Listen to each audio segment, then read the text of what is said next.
तिरंगा बाईक रॅलीला उत्स्फूर्त प्रतिसाद। ऑपरेशन सिंदूर मध्ये शौर्य गाजवणाऱ्या भारतीय जवानांना मानवंदना देण्यासाठी भारतीय जनता पक्ष तालुका व शहर शाखेच्या वतीने भव्य तिरंगा बाईक रॅलीचे आयोजन करण्यात आले। या रॅलीस शहरातील नागरिकांकडून भरभरून प्रतिसाद मिळाला। रॅलीची सुरुवात शासकीय विश्रामगृह येथून झाली।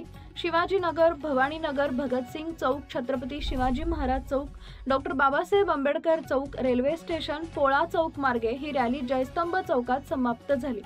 संपूर्ण मार्गावर देशभक्तीपर बॅनर, पोस्टर व घोषवाक्यांचे फलक लावण्यात आले होते।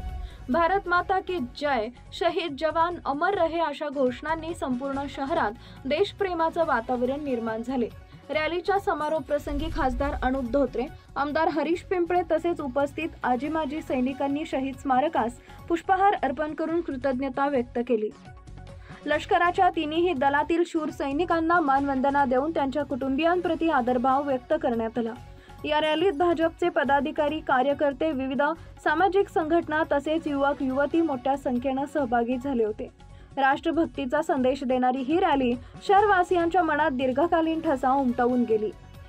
आपल्या भारतावर जो भ्याड हल्ला पहलगाम इथे झाला 2014 मध्ये देशाचे पंतप्रधान माननीय मोदीजी यांनी सर्वप्रथम पंतप्रधान झाल्यावर सैन्यांची मीटिंग घेतली।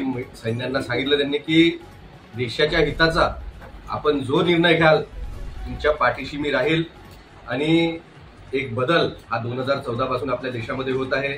महाशक्ती म्हणून आपल्या देशाची ओळख निर्माण होऊन राहिली आणि कुठेतरी जे आपले शेजारचे देश आहेत त्यांना हे नको आहे की भारत हा एक विकासशील देश झाला पाहिजे, येथील जे गोरगरीब आहे यांचे जीवन सुधारलं पाहिजे।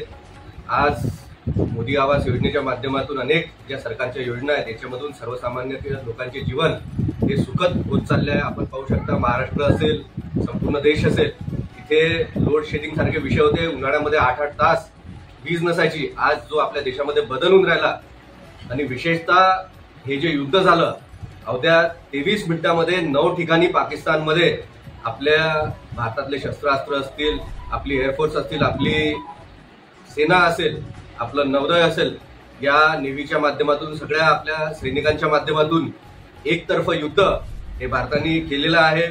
भविष्यामध्येही भारत हा कुणाचा जीव जावो, कुणाचं नुकसान हो या विचाराचा भारतातला नागरिक नाही आहे।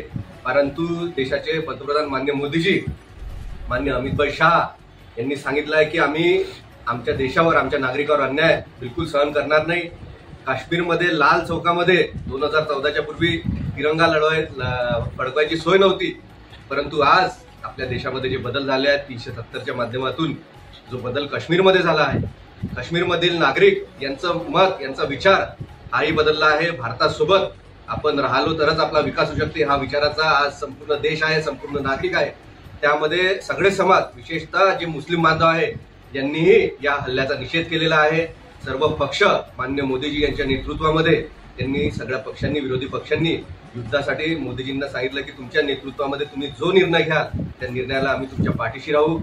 आज ही एक नवीन सुरुवात आपल्या देशाने केलेली आहे। जगामध्ये इतिहासामध्ये कधी असं युद्ध नव्हतं झालं, तसं एकतर्फा युद्ध भारताने जिंकलं आहे आणि त्याच्यासाठी आज आपल्या देशातील सगळे सैनिक, आजी माजी सैनिक, जे बॉर्डरवर आहेत ते सैनिक ज्यांच्या सुट्ट्या कॅन्सल झाल्या आणि ते वापस गेले, अशा सगळ्या सैनिकांचे आभार मानण्यासाठी आपले लाडके आमदार विकास पुरुष हरीश पिंपळे यांच्या नेतृत्वामध्ये बार्शी टाकळी तालुका आणि काल तिथे एक भव्य रॅली झाली आणि आज मूर्तिजापूर शहरामध्ये सगळ्या मूर्तिजापूर ग्रामीण मधील, मूर्तिजापूर शहरामधील लोकांच्या माध्यमातून आज ही रॅली झालेली आहे।